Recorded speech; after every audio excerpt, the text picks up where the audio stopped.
What's going on, guys? Welcome to the show. Welcome to another episode of Action Movie Anatomy here on the Popcorn Talk Network. We are chatting the first ever deliberately chosen action comedy on Action Movie Anatomy today. Over 100 episodes in, we've been talking about this movie for years. It's Tropic Thunder, guys. We'll see you in just 1 second. Welcome to Popcorn Talk, featuring movie discussion, news, and interviews. Popcorn Talk. We talk movies. And now, here's Popcorn Talk's Action Movie Anatomy. Boom! Oh, it's so sweet. Today is the day. This is maybe my favorite song ever. I think it's the greatest song of all time. The back. Yeah, I think so. And it just carries so much weight to it now that we've done it for so many episodes on the show, and we've also done it for a few episodes of the Schmodown. I think that the realization that we had when we were watching the scene of Denzel in the car with the guns, it's sexy, ain't it? Sexy. We're like, I thought yes. we were going to the office. You in the office, baby. Like, Is that Ethan Hawke? yeah. Like, I mean, we hadn't seen the movie, either of us, in easily 10 years. And when that scene happens, it was like, life is different forever now. We need, this song now is the song. It literally threw us right back into, I think that was elementary school, like the last year of elementary school or the first year of middle school that came out, 99? We're like 11? 2000 it came out, because the Okay. album was 2001, so. Right, oh, so it was 2000. All right, so It's like 7th grade. yeah, took us right back to it. We're like, we got to do it. We got to do it on the show, right? And it became the thing. And then, you know, we entered on the Schmodown a couple different times, the different songs, but we eventually decided on that one. And now it just feels like the song. Just feels right. It gets me so pumped up every time. So, guys, what's up? It's Action Movie Anatomy here on the Popcorn Talk Network. We are chatting movies. We are chatting pop culture. It is the Popcorn Talk Network, the online broadcast network dedicated to talking pop culture by the bucketful. If you say pop culture again, I'm going to stab you. And yeah, that's what we're at. That's what we're up to, guys. So we're chatting action movies and Tropic Thunder. It's funny, of all the ones that we put up to discuss on the show as possibles from last week, this is truly the most actual action movie of them. Oh my gosh, I just forgot how upset I am that McGregor didn't win. I was pretty upset the other guys didn't I'm not win. even supposed to be here today. I mean, you and I both were like fully championing our favorite action comedies. And we both knew that Tropic was going to win. Yeah, 100%. Which we were excited about. We've got a lot of awesome segments. We even switched our rules around a little bit. So let's tease that. Let's get into this, man. Yeah, I mean, they literally made an action movie. They have explosions like an action movie. They really did. Like Yeah. real explosions, guns, like everything. Yeah, The it's props. hilarious. It's fantastic. So, guys, we chat action movies here on the show. Those movies adhere to 4 basic rules. Rule number 1, the hero always plays by their own rules, or in this case, they think they play by their own rules. Which is perfect because Stiller is like, no. Like, he doesn't know till the very end when he's getting tortured, when he's like, cut. So good. Damien, cut! Damien, cut. Rule number 2, the hero and the villain are always the smartest people or the dumbest people in the room. Yeah. And they're all just morons. They're all morons. Like, Lazarus is he's clearly the smartest person of self-awareness. Kind of, but yeah. not self-aware at all. I say aware of the situation. Yeah. But not aware of himself. He is just a wonderful character. He is incredible. Unbelievable. Rule number 3, the movie is driven by a police, military, political, or mercenary figure. They think that they're in the military. And rule number 4, the movie contains a minimum of 1 explosion. This movie is not short on explosions. There are at all. plenty of them. So, guys, today on the show, we are going to do a discussion of, is Ben Stiller overrated, is he underrated, or is he properly rated? Still one that we need to come up with a better title for. We really do. We are going to talk about the AMA question. We had some wonderful questions submitted this week on the Facebook page, on Twitter, which you can find. We'll tease those in just 1 second. We are going to discuss quickly McGregor versus Mayweather. Yeah, just why the hell not? Yeah, it's the biggest fight of the century. Might as well just discuss who we think's going to win. And, of course, airing at 2 o'clock today on Collider, we have the Ultimate Schmodown Tournament Round 1, which was a tremendously exciting match. I can't wait for you guys to watch it. That's at 2 o'clock, so you got to tune in for that. We'll talk about that throughout the episode today a little bit, because we are just jazzed. We're so excited. We're playing the janitors over at Collider, which we cannot wait.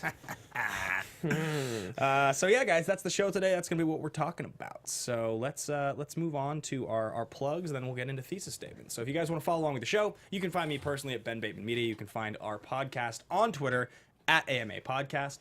You guys can find me at Andrew Ghai on Instagram and Twitter, and you can find our Facebook fan page at the Action Movie Anatomy fan page on Facebook. It's getting very close to 500 members, and like we say every week, we would love to have you there. It's tons of interaction.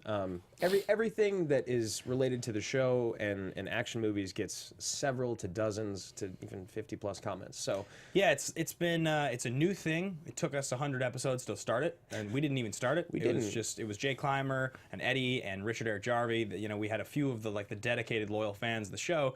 Thank God they're smarter than we are. They were like, we just need to create a place to talk about this stuff that's not just the YouTube comments.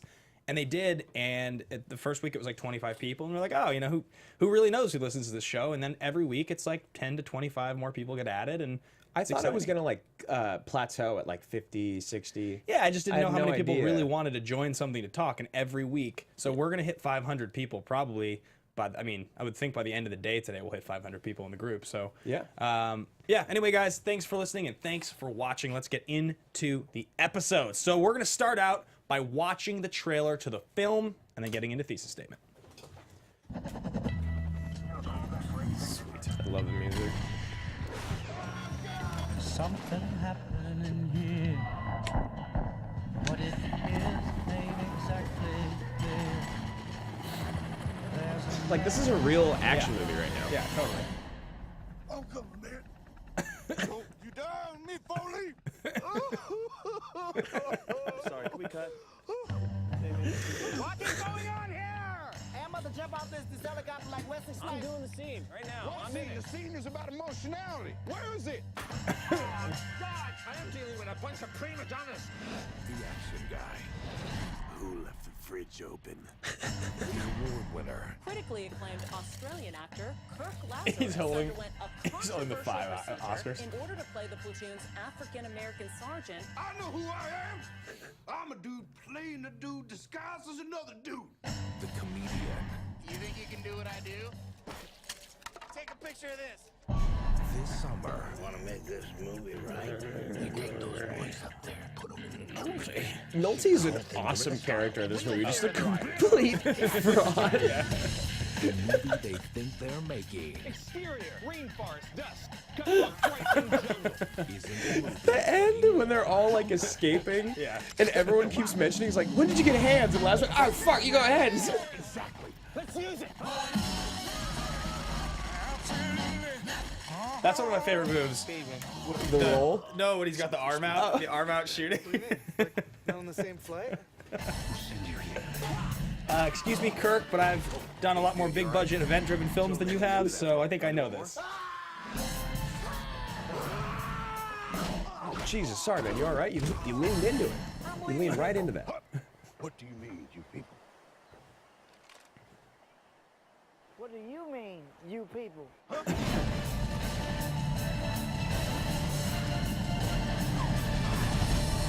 Tropic Thunder. To go a lot of trying just to get up that hill. You know, we up in the big league. That's the theme song for the Jeffersons. Ain't nothing wrong with that. You out of your mind? You really need help. And just because the theme song don't make it not true. Unbelievable, guys. Fucking believable. It is amazing. Absolutely amazing.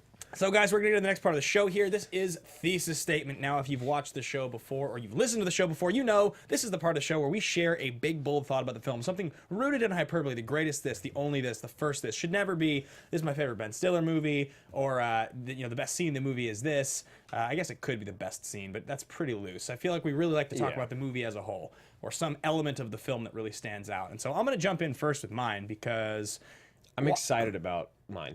I'm really excited about mine too. Oh, great. What is it? I've been thinking a lot about the history of the Oscars recently, and Ben's trying to say that he's been obsessing over the Oscars, studying for the Schmodown. And in the process of doing that, I've looked at a lot of the nominations over the years, and I'll tell you, I think that Robert Downey Jr.'s nomination for Best Supporting Actor in Tropic Thunder is the most magnificent Oscar nomination of all time. For an actor, I should say. For an actor or actress. It's the most magnificent acting nomination the Academy has ever awarded. Because, let's not kid ourselves here, guys. It's Robert Downey Jr. on his comeback tour, coming back from basically being a cast-off from Hollywood, deciding that it was a good idea to go straight blackface. Like legitimate blackface. And like not even blackface in like a this is a drama and we're pointing out that this is offensive It's like in the a movie. white dude that is unaware of himself being a black dude and how racist he is. And it was like so funny and so self-referential to Hollywood that they gave him a Best Supporting Actor nomination. And I don't think there was a chance he was going to win that year. And also, when was the last time an action comedy got its Best Supporting or Best Actor nod? The adventure and the action films so rarely get noms. Like a few years earlier, you know, you had Johnny Depp get the lead actor nomination for Jack Sparrow. Like, Right. It happens, but it's super rare. And that's like such a different type of nomination. You know what I mean? Yeah, for sure. This is like a straight parody movie, and it's crazy that he got the nomination. So, but again, let's not kid ourselves. Laurence Olivier did this in all seriousness in Hamlet in 1965. Exactly. I was hoping you were going to mention that. He got a Best Lead Actor nomination for that. Now, the difference between that being incredibly offensive and this being totally hilarious is that was Laurence Olivier taking himself deadly serious in Othello in the middle of the Civil Rights Movement in 1965, whereas this is like Robert Downey Jr. not You said taking Othello himself. and Hamlet. Yeah. Say what? You said both Othello and Hamlet. Did I say Hamlet? Yeah. Oh, I know you meant Othello. I was hoping you were going to. Yeah. Yeah, Hamlet Just was to like clarify for you guys. 2 decades earlier, but yeah, like that was actually offensive, and I guess you could still draw the conclusion this is an offensive role. I mean, you really could. Like, Totally, and you know, we've got people here in the chat that are saying that it's the greatest action comedy ever made, which I totally agree with. Is the thesis? It's because of so much that goes behind it and what it speaks to, and but yeah, other people are with you. They're saying like the greatest use of blackface in 21st century. This is done well because it's poking fun of itself. and like the movie is so aware. Like it honestly, the Laurence Olivier thing is why this is funny because he did that in all seriousness as like a real dramatic role. And this is just straight up making fun of actors in Hollywood taking themselves so seriously that they think they can do anything. Totally, and it's it's funny because one of the segments we were going to talk about today was, and brought up by our AMA questions, was talking about if this movie could be done today. And I'm going to piggyback on your thesis with my thesis and saying that this is the greatest use of comedy to push social boundaries since Blazing Saddles. Oh, interesting. It's the greatest use of comedy to push social boundaries since Blazing Saddles. And a thing that's similar is Madeline Kahn also got a Best Actress nod for playing her role in that film. It wasn't as racist, but it kind of was. Her character was ridiculous. But the reason I say this is because a lot of the questions we got were about asking if this movie could be done or not today. And a lot of people think Downey would be crucified if he did it now. It's not that I disagree with the people because I can't speak to whether he would or wouldn't. I wouldn't be surprised if he would, and I wouldn't be shocked if he wouldn't. But what I do want to say is that this is the type of movie and comedy that we need. This is what comedy is for. Right. This is why we have comedies, is to push social boundaries and then be able to laugh at ourselves. Right. It's so important, you know, I agree, and that's what was so great about Blazing Saddles. And it was one of those things with Blazing Saddles when it came out, even Mel Brooks talked about how they didn't get any positive reviews. People were like, they're not going to go watch this shit, this racist ass shit, you know, and it became word of mouth. It's like, this is really interesting. And it was the same thing with Tropic Thunder. When I saw the trailers, I was kind of like, what? All right, this could be funny, I guess. And then it was like, holy shit, is that Robert Downey Jr. doing straight up blackface? Yeah. I was like offended. Of course. I don't even know why I was offended. I think it was just because like I needed to be, you know? I think the question, and we should just answer it now because we've already sort of halfway walked into it. The question of could this movie be done again was asked by, I'm going to try this here. I know, it was really rough, and please forgive us. Thusanth Sunthara.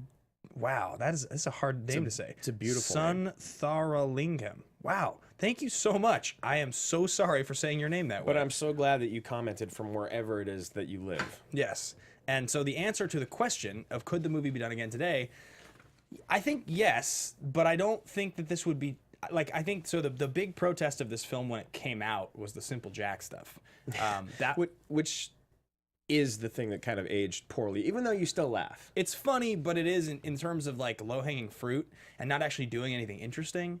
Whereas the Downey thing is like sort of doing something interesting, and it's really making a straight commentary on something that is still a sensitive subject, and it was a sensitive subject at the time, which is why on earth would you have a white person playing a prime role for someone who isn't white? Like, don't do it. Yeah, Like, come on, like cast somebody who isn't white in the role. And Hollywood has done this. There's a lot of the last 10 years has seen a tremendous amount of happening whitewashing all the time. But that's why this is funny, and they're poking fun at Hollywood, and the whole movie is poking fun at Hollywood, so that's why it works. Whereas the Simple Jack stuff, It's just kind of like it's Yeah. cheap, you know? yes, A little cheap. it's funny, but it is cheap. Yeah. Yeah, and yeah. So you think?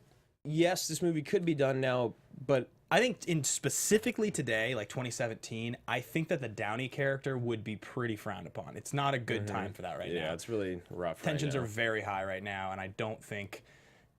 You know, you talk about pushing social boundaries. I feel like we've been pushed pretty far in the other direction at the moment. I don't think the audience really wants to go out there and see a white person playing a black person and us laughing about it. That just doesn't strike me as 2017. Yeah, I agree, and I think a lot of people agree as well. And and they say that even though it is the Simple Jack character that is more distasteful, it is the Lazarus character that probably couldn't be replicated today. And I agree, and it's kind of a bummer that I agree because I wish that I didn't have to. Yeah. Because I really, again, with my thesis, that's what I think comedy's for. But you also got to know your audience. Yeah, and 10 years ago was a little bit different of a time. Totally. So let's continue moving through the show, guys. The next part of the show is fist pump moment. This is that moment something happens in the movie. You look around, you're just like, are you seeing this right now? This is so awesome. I'm so excited to watch the rest of this movie. This is amazing. And this movie definitely, I mean, we've never done an action comedy intentionally. You know, somebody on the Facebook group mentioned Nice Guys as an action comedy. Yeah, totally. And it's actually funny because when we did The Nice Guys, it was just a comedy. We didn't think of it because it was Shane Black, so we were like, you know, Lethal Weapon, Predator. We were like, we're going to get into this, and this isn't going to be a straight comedy, but it really is just a comedy. Like, there's a couple shootouts, but you never ever feel... No. Just like in this movie, I mean, I guess you don't really ever worry about anybody, but, like, dying, like, there's no stakes, really. Yeah. But it just is a very different feel. I think the big difference there is that of the three films we proposed, McGregor, the other guys, and Tropic Thunder, all three of them are distinct parody films making fun of the action genre. That's what they're all Right. rooted in what this whole genre has been about. With the last 2 years of shows for us have been talking about, which is why the payoff now, 2 years later, for us talking about them is so much greater because we've intellectualized all of the absurd things in these action movies. Nice Guys is like a truly original comedy film. It's like not really relying on all of the things that make these movies funny. Totally.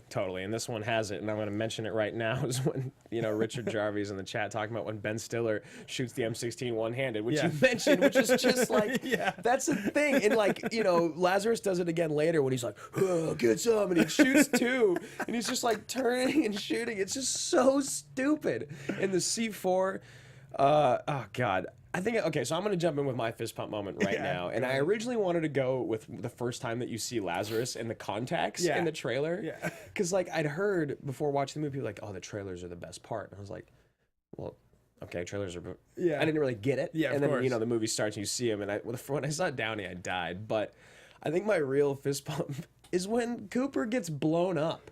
Oh, yeah. It's so awesome. They give this big, long speech, and you think shit's going to get together.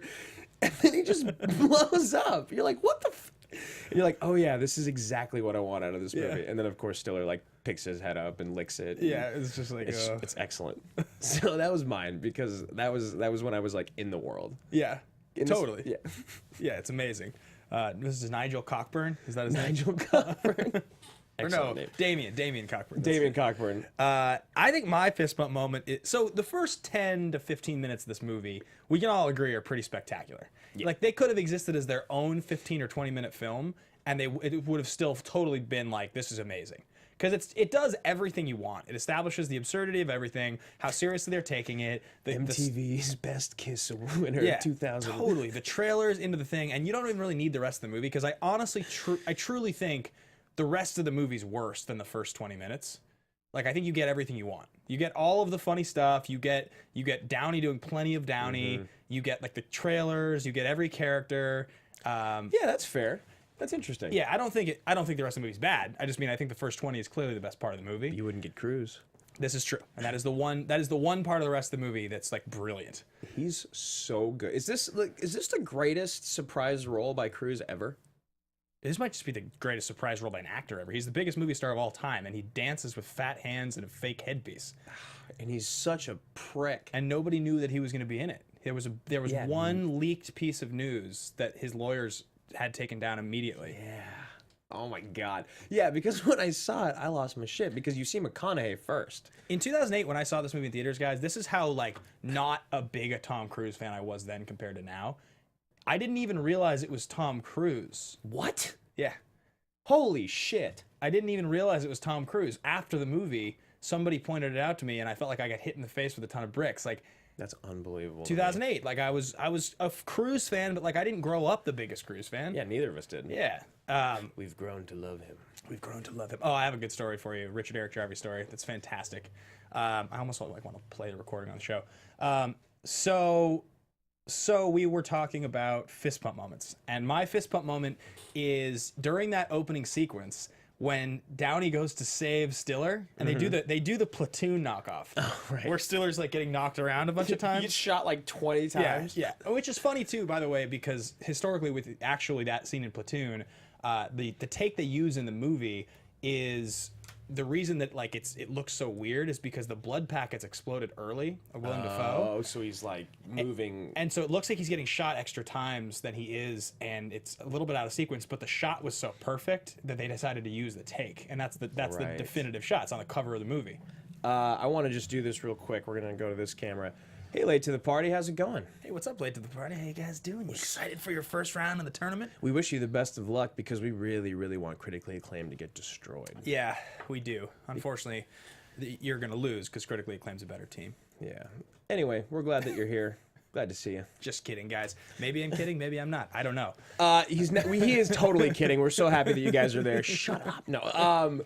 Again, with the Schmodown coming out today, late to the party, we'll be doing a reaction video, I think. So check out their channel. They are some of the coolest, nicest people around.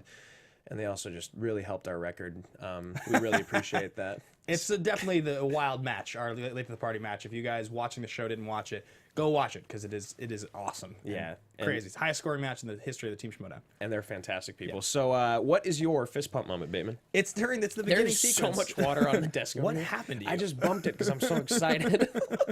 You're sweating, aren't you? I'm not yet.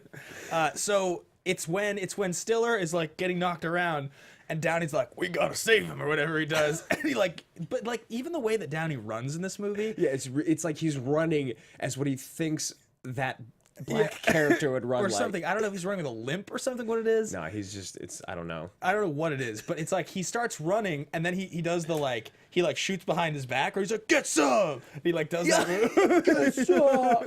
and I love that he's got the rifle, but he pulls out the handgun. Yeah. Something about the way that he's holding it while he runs is just beautiful. And then he goes and he's sitting there with Stiller. That whole sequence, and then when he's with Stiller, and he's like, "You were my." It's like, hold my hands, and he brings his hands up, and they're gone. That sequence is my favorite sequence in the whole movie. He pulls his hands up and they're gone. Yeah, that's fantastic. And then Cockburn is like, when he gets up, he's like, "The scene's about emotionality. Where is it?" It's just incredible. Oh, yeah, in the cutting, I just love that. Because Downey's he's crying. He's literally just blubbering in his face. All right. It's getting real high. You got Portnoy hanging in the background. Yeah. Let's talk about that real quick. We're about to get into star profiles. We're going to talk about Downey and Stiller. We're going to talk about Stiller over, under, proper. But a few people mentioned, and I think I have it here in the, and it's mentioned again in the chat, but Jeff Roberts via Facebook, thanks again, Jeff, says, "Why does Jack Black get so little attention for his role in this film?" And the reason I want to talk about that, not only is it a good question, but it's because when I was watching the movie, he's my least favorite character by a mile, even over Jay Baruchel. Well, look, Baruchel, and wow. I know, it's ridiculous. So it's like the sketch or something. It's like just we talked about. Every time I look over, there's more water. Excuse me. No. Yeah, I think I agree with you. So Jay Baruchel, and then what's the name of the guy that plays Al Pacino? Is it Frank something? No, it's Michael. God damn it! So I don't know why I forget his name every time. Just Frank keep going. A something. Pull it up. Yeah. Anyway, so really the stars of the movie, the three people you're supposed to pay attention to, right, are Downey, Stiller, and Black. Mm-hmm. I think Jack Black's pretty clearly the third. Brandon T. Jackson. Yeah, he's pretty clearly the third star in the movie, but they definitely were going for a parody. For each character, they really wanted each of them to feel like somebody we recognized. So in Downey's case, he was based on Russell Crowe, there was 3 people that he's based on. It was like Russell Crowe, Colin Farrell, and Daniel Day-Lewis. That was it. Okay. So Kirk Lazarus bases his character on those 3. Jack Black was loosely supposed to be based on Chris Farley, but then you also can see that he's doing the Chris Farley and the Eddie Murphy. Yeah, because totally. the whole stuff with the fatties and like. Which, okay, I will say Jeff Portnoy is one of the greatest names ever. It's a great name. The problem is, in the same way that you experience this with comedy a lot because you do so much improv, but it's like when you introduce a joke the first time, like when you go to it the first time, if it's a really good joke, it gets a little less funny each time you go to it if it's delivered the same way, right? Now, if you go to it the first time and you tease it and then you come back to it with a great callback at the end of a movie or something, it can be fantastic. But his character is pretty much one note from the minute you see him at the beginning of the movie. Totally. He's like fart jokes and then a cokehead. Yeah, the funniest thing you get, like literally the funniest part is like the fatties is funny. Like the trailer, that's funny. And then when they're doing the whole like tabloid stuff, it's kind of funny. And then after that, it's just the same thing over and over again. The whole like heroin problem is just like... It's like not that funny. No, you know, like in the whole like the water buffalo scene and him running away with the kid and all that. It's just kind of like, it feels forced. Well, here's something I'll introduce because we're gonna get into.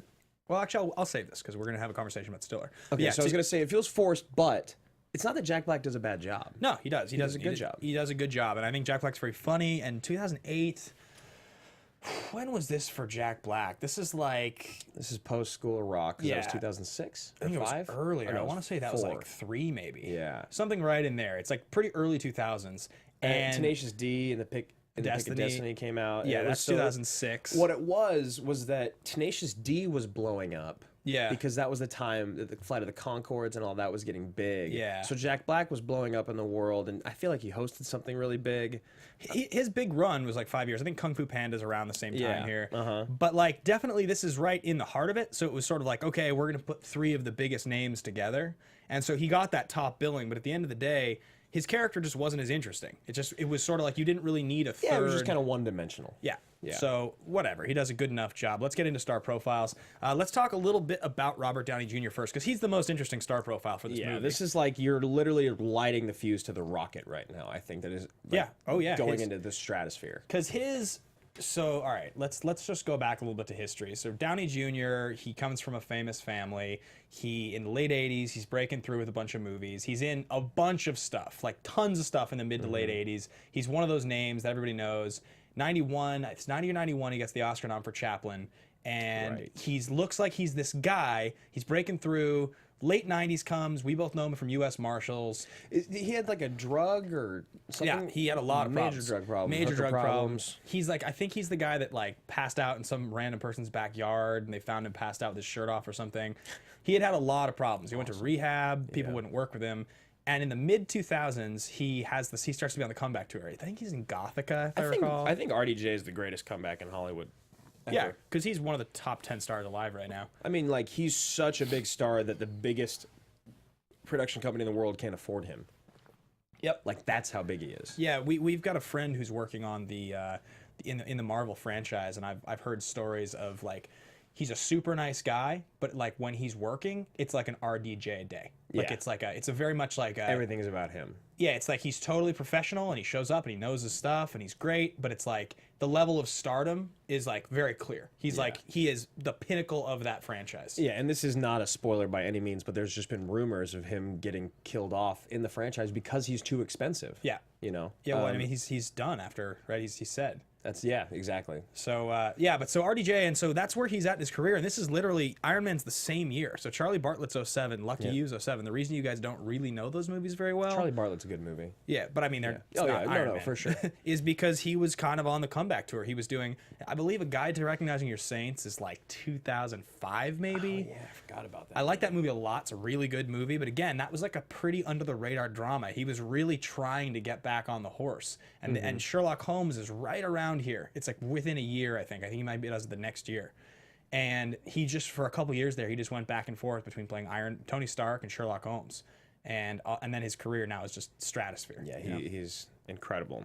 And so on the other end of that, you have Ben Stiller, who was kind of... I mean, Ben Stiller's been an A-list actor for as long as I can remember, basically. Like, it was probably around our early teens that he just started to kind of blow up. Was Zoolander 99 or 2000? A little later. I think it's like one. Yeah, that sounds right. 2001 sounds right. So we're 12, 13 around then. Yep. And so basically for a whole life he's kind of been a superstar, but it's interesting because he's never been like the guy. Yeah. Like, you know, he was never like Jim Carrey, Chris Farley, Adam Sandler, but he was like very, very close. Always like right behind those guys. Totally. So he did Tenacious D, In the Pick of Destiny, 2006, Night at the Museum, 2006, and The Heartbreak Kid in 2007. All of those were big movies. Yeah, The Heartbreak Kid wasn't very good, but it had a big cast. Malin Ackerman was huge from doing Watchmen. And I think like, Along Came Polly is probably a year before this. It's So like again, 2005, 2004. he's getting these leading roles in all these big movies. Night at the Museum, Along Came Polly, Zoolander, Zoolander 2. You know, I mean, that's obviously very recent. But so that begins this conversation of is Ben Stiller over, under, or properly rated? Yeah, so I think if we're trying to answer the question, is Ben Stiller overrated, underrated, or properly rated, you really have to think about where he was when this movie came out, where he was 10 years before it, and where he is now. Ben Stiller's career really has been a thing since about 1990. He found success early with the Ben Stiller Show in 1990 after appearing in films. The show was canceled after one season. He wrote most of the sketches and starred in it, but then it was nominated for an Emmy.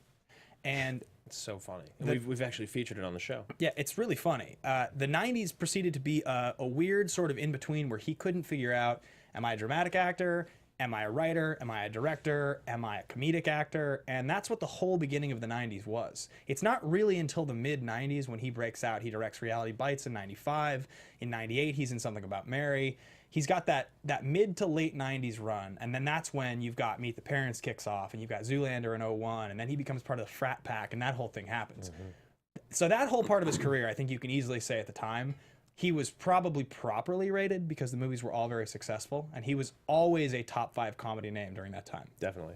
It's the last 10 years that really changes the perspective, I think. So, now that you've introduced it, how do you feel? I think at this point, Ben Stiller is underrated. Really? I think at this point, yeah. I mean, he gets Zoolander 2, Which is- so late. So late. Yeah. Still. Yeah, I think he's underrated because... And he still gets everyone to come back, including Will Ferrell. Yeah. Here's the reason I think Ben Stiller's underrated. Ben Stiller is a writer, director, and actor who's made films that have totaled $2.6 billion in box office receipts. I think his average film he's involved in have made $73 million.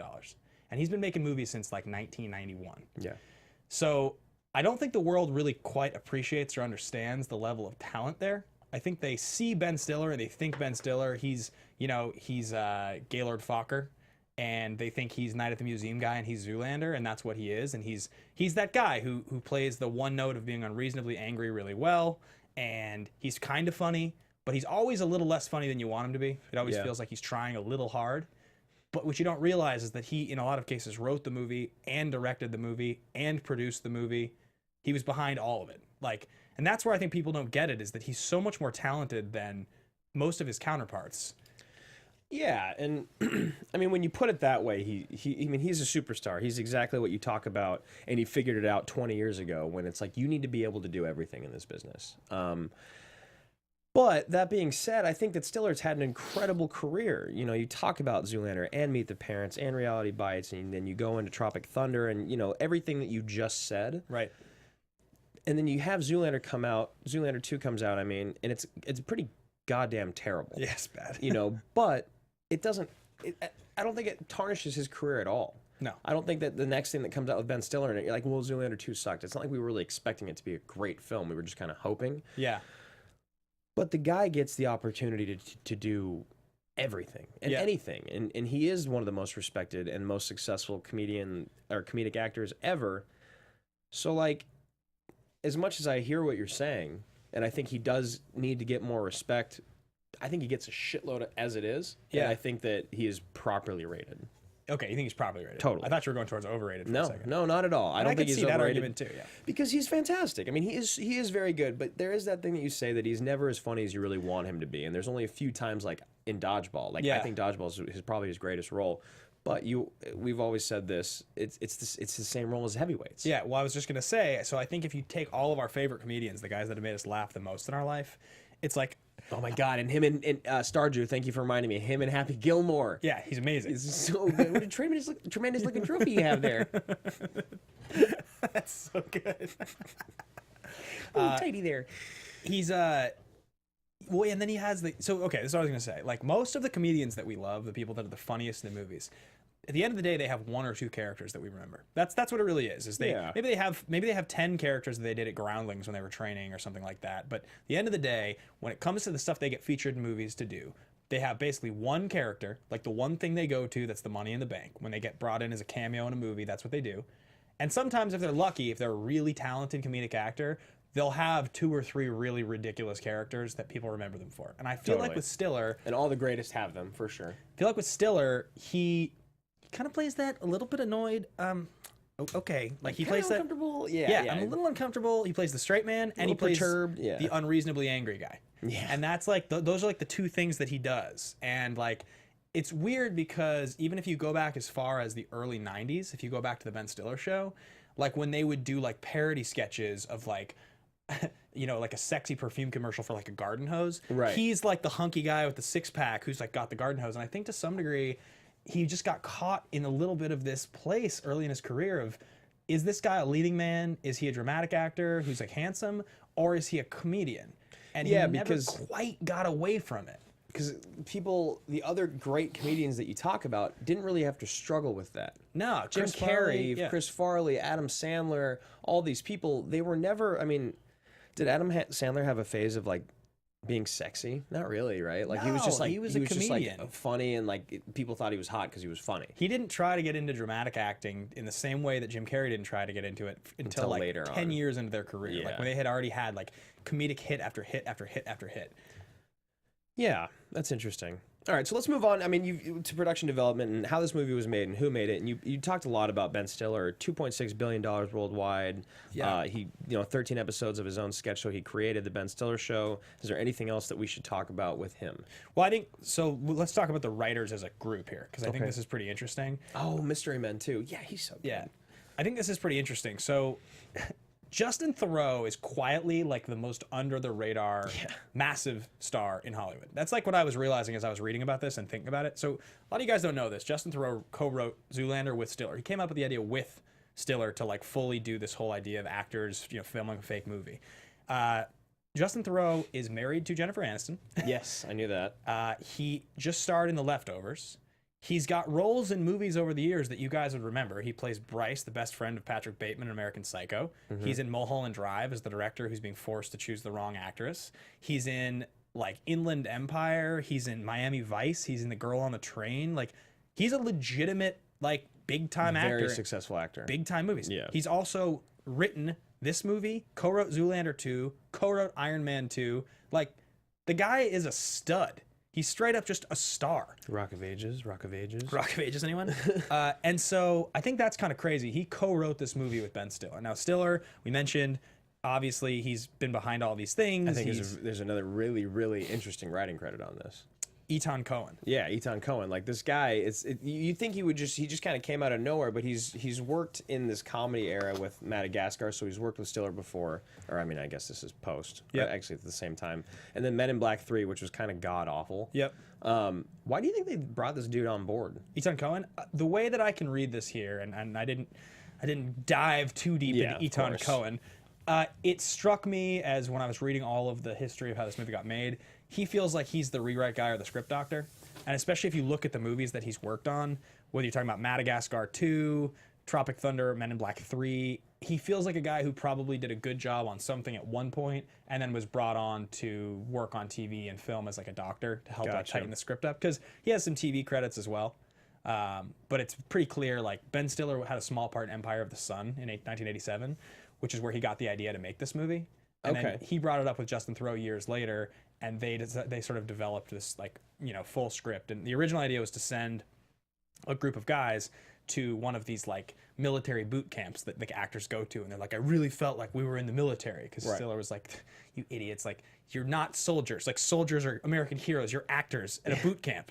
And he was, you know, because they were laughing because like they had all these friends who had been in these movies over the years that had done that sort of thing. Like, yeah, okay, that's great. So they referenced like all these movies they wanted to spoof, you know, Apocalypse Now and Full Metal Jacket and Platoon and Hamburger Hill and like all these very famous movies. And so that's where the movie came from. So as far as director, it's, you know, it's Stiller. He's been directing movies since '94. He directed The Cable Guy. Did you realize that? I did. I didn't know that. Did not know It was that. written by Apatow, I think, and directed by Stiller. Oh, interesting. Yeah, I didn't know that. It's not a movie I know well. I actually love that movie. Really? I know it really well. Broderick. Yeah, Zoolander to Do you know Zoolander who 2. plays Broderick's love interest in the movie? Meg Ryan? No. It's Apatow's girl. Oh, what's her name? Blondie. Come on, man, you got this. I know. Come on, man, you got this. Come on, man. You're literally showing me up on the show right now. I'm saying her Leslie last Mann. There you go. Trying to on help. the screen. God damn it. Thanks, Marissa. Hey, Marissa, how you doing? What's up, Marissa? How you doing? Look, man, that's not good for us. Oh, sorry. What'd you say, Marissa? I'm great, thank you. How do you feel about this movie? You know, I really enjoyed it when it first came out. I thought it was funny. All I really remember, admittedly, I've only seen this movie once, but all I really remember was inappropriateness. That was so brilliant. Yeah. And this was like 10 years ago now, so, but I just remember inappropriate. That was brilliant. That's a pretty good way to sum it up.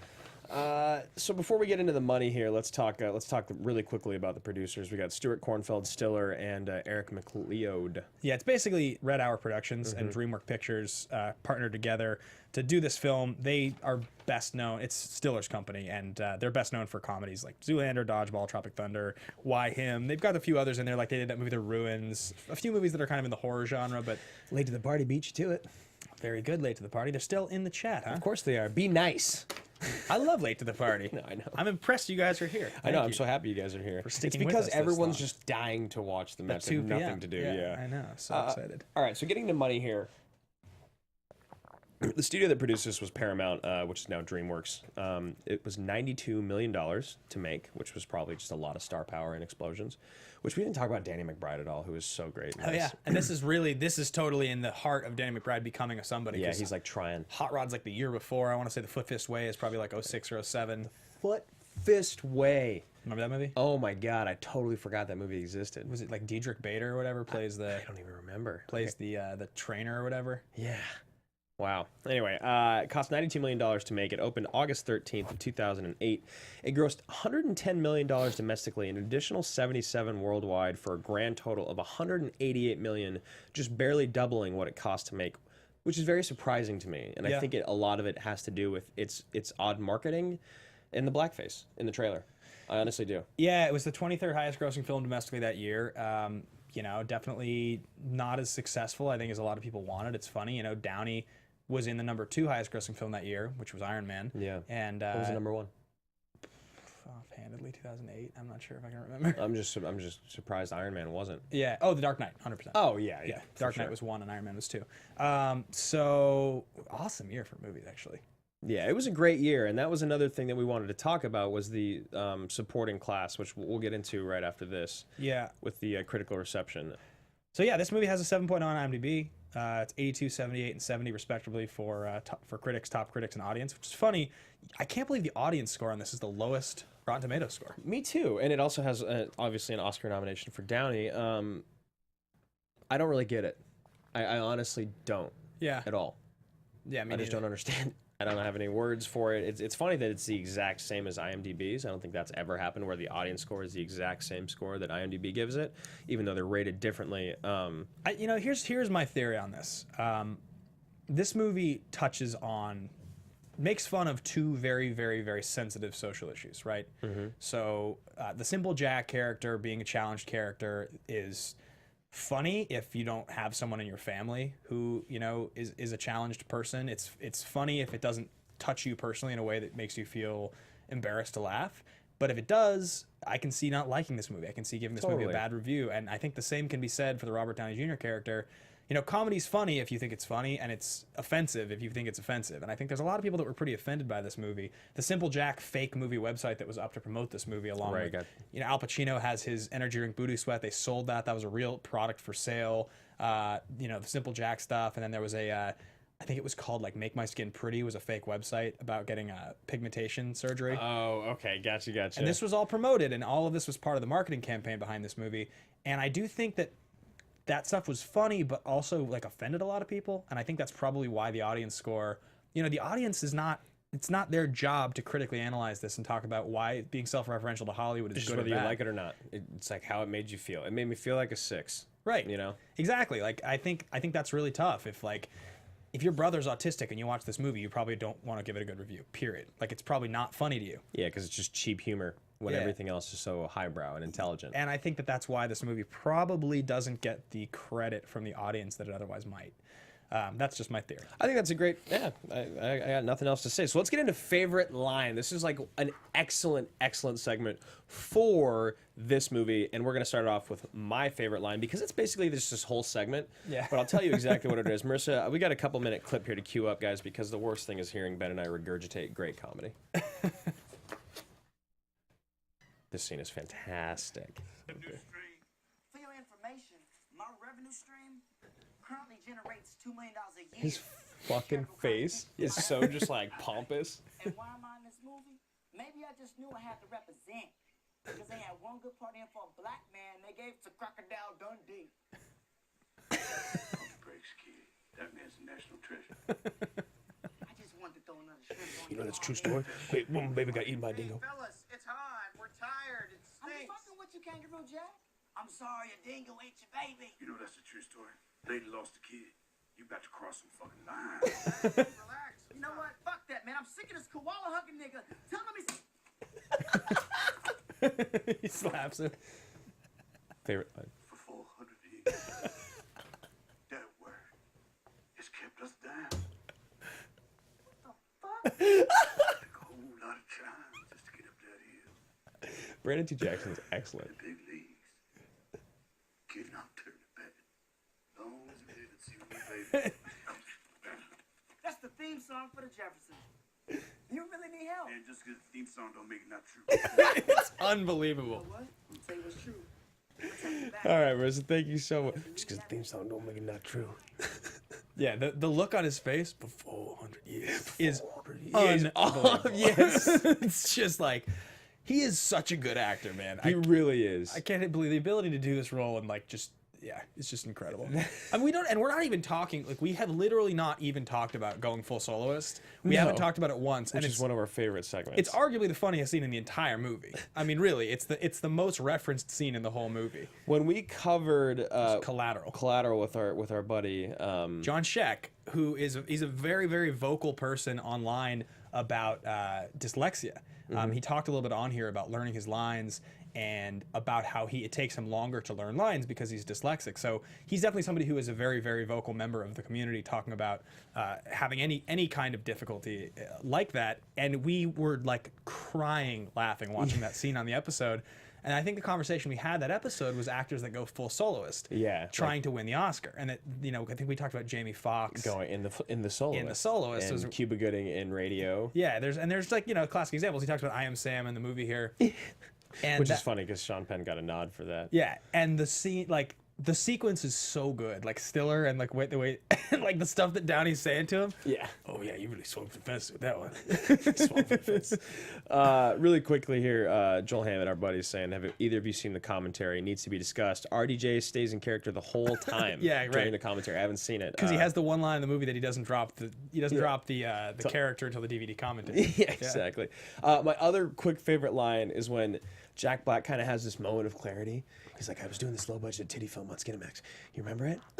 Jay Baruchel's like, it's just a great little, like, it's like everyone knew it. Everyone knew that film. Everyone's seen that. You know, it was just a fun line for me. My favorite line in this movie is when Al Pacino says the thing about Lance, and he's talking about Lance Bass, and they're all giving him shit about it, and Downey's like, come on, man, it's Hollywood. Everybody's gay sometimes.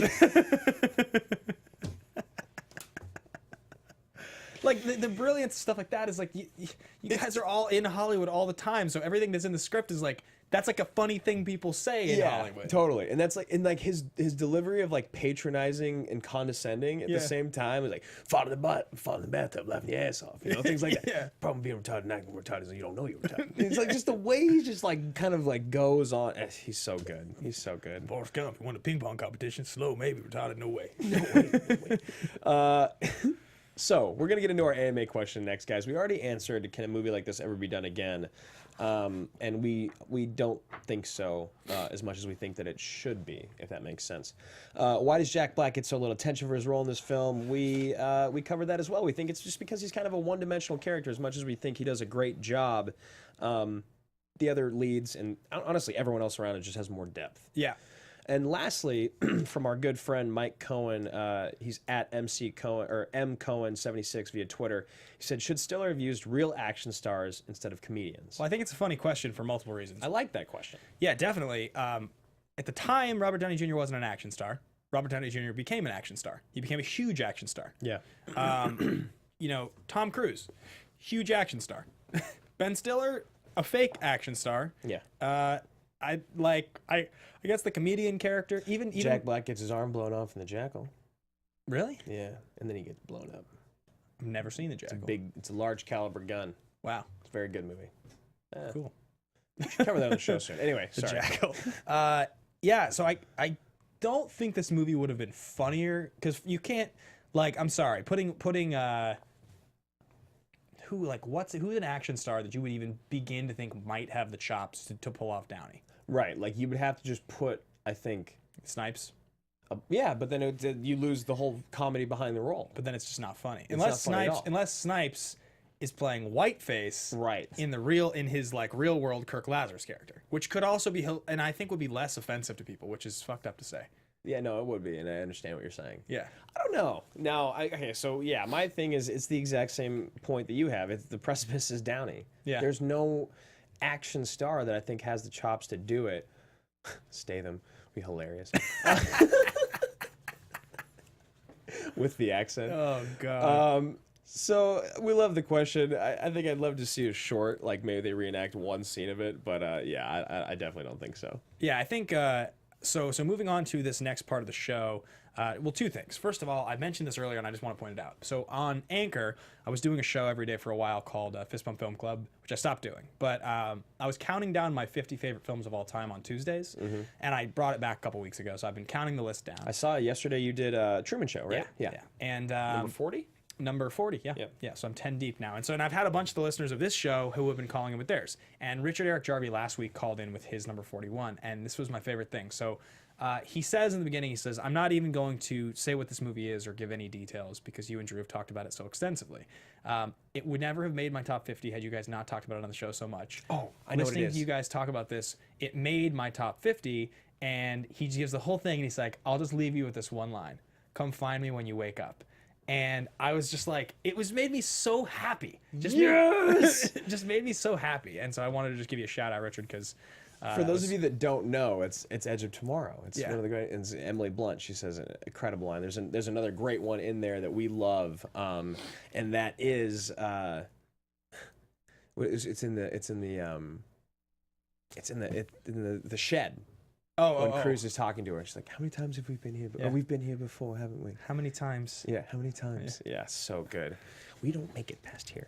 If you get in the helicopter, you die. You die. Okay, so what was I just gonna say? There was something I wanted to mention. We were getting to Cage versus Cruz, which is not a segment we do as much on the show anymore. But what it does remind me of is the fact that we haven't really talked about Cruz very much. all. And we need to because, look, we love Tom Cruise more than anybody could think is humanly possible. Get well Totally. soon, buddy. Broke his foot and his ankle on Mission Impossible 6. The film was delayed by almost 12 weeks. Look, man, when you're a warrior, you're gonna get some injuries. Yeah, We're thinking about you, and we know that American Made is coming out in the next couple of weeks, so we will be covering that eventually. But let's talk about Cruz in this role. Let's talk about how amazing he is. So first things first. Cruz and Stiller have been friends for a long time, and the story behind this goes that originally Cruz was going to play the Peck character, the McConaughey character, and what happened was Stiller calls him and he's like, "Hey, I have this idea," and Cruz was like, "I think you should add a studio head character. I think it'd be funny." And I'd play the character. And Stiller was like, all right, you know, we could work on that. And Cruise is like, but I got one condition. I told you the story before. If I play the character, I want fat hands and I want to dance. And Stiller's like, do it, man. You get whatever you want. So man. Cruise came up with the whole thing. The whole, like, the balding head, the fat hands, the chest hair, literally all of it. He created the whole character. That's what he wanted to do. And it's amazing. Like, he has, if not for Downey being so incredible in this movie, Cruise would have all the best scenes. He's so funny, and honest to God, the dancing at the end is just amazing. Like, yeah, it's amazing. And oh man, okay. So this brings up this is a great point right now. So another good friend of the show, fan, is Richard Jarvie. He's got a new girlfriend. Congratulations, by the way. Yes, man. She hates Tom Cruise. Oh no. Any tips on how to convert her? I'd say start with this film. She's probably already seen it though. So I also want to just tell her to watch our show. Yeah, I think if you're gonna go with the whole like convert people to like Tom Cruise, I think like Tropic Thunder's great. I Mission think Impossible 3 is good. That's intense though. I would go a little Intense. later. You gotta go a little later I would on. say Edge is a great place to get into it because it's a very good movie and he plays kind of a coward.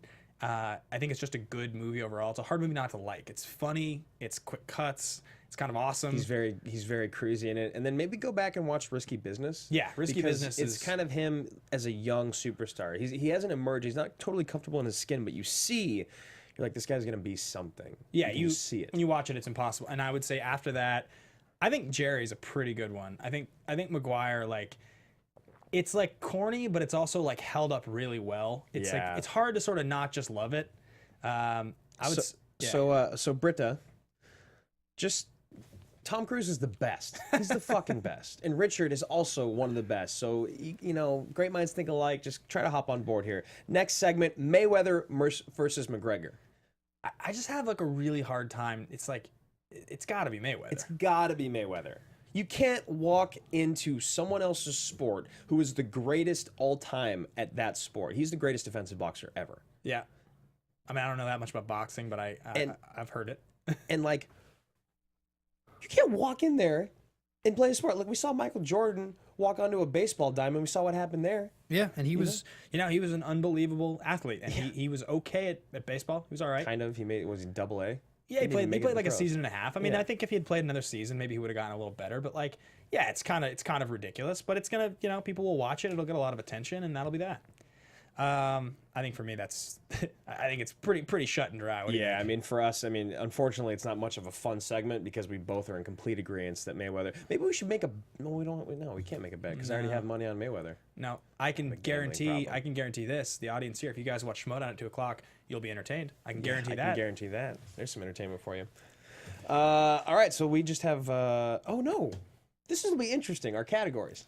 There are 3 action movie categories: totally ridiculous, totally legitimate, and ridiculously legitimate. Movies that are totally legit are like Lone Survivor and Terminator 2 and The Fugitive, and they're they're driven by heavy dramatic principles. They are held together well. You don't ever like laugh unintentionally, really. Movies that are totally ridiculous, that's like Con Air, Face Off, Demolition Man.